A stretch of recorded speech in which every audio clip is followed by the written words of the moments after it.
Testing, testing. 1, 2, 3, 3, 3, 3, 3.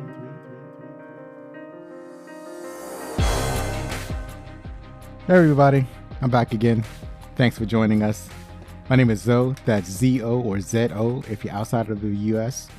And this is Backlick Cinema, the podcast. I'm coming right back at you with a bonus episode 19.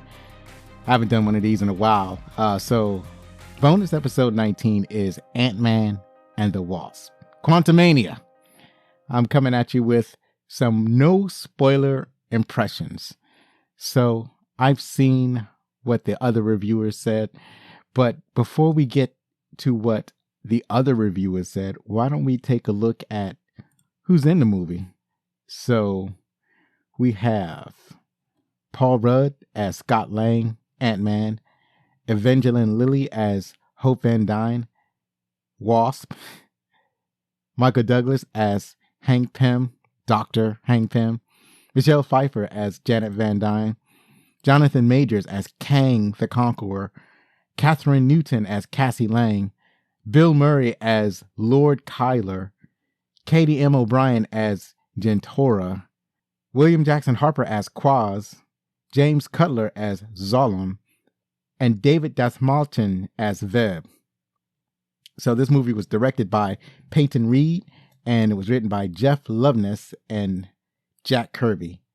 So, like I said, no spoilers review.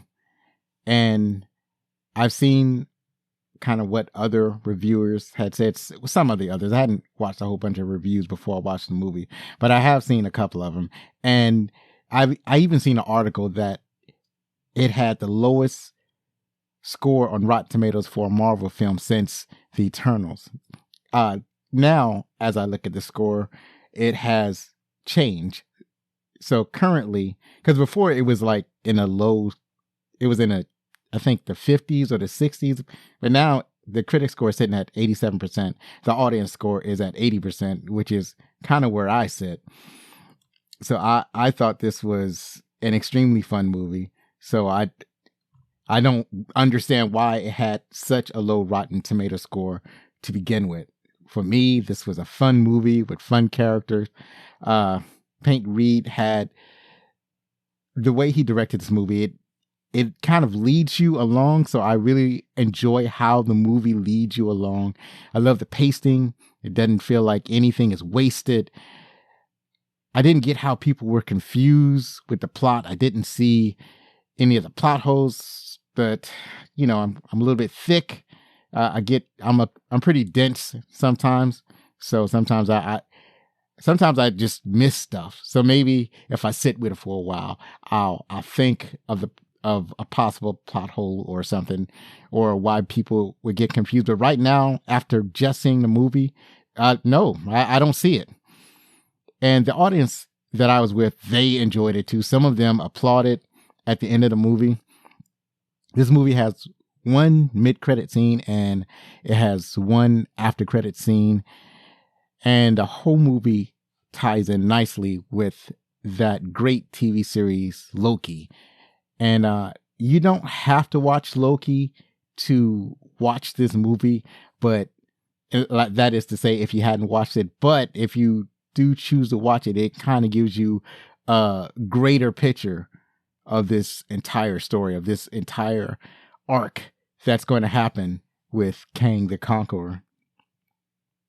So some actors that kind of stood out for me in this movie, some performances that I really like. Paul Rudd, he was very funny and he has great comic timing. Michelle Pfeiffer, she was believable action star, and she had some intense emotion that really enhanced the tension.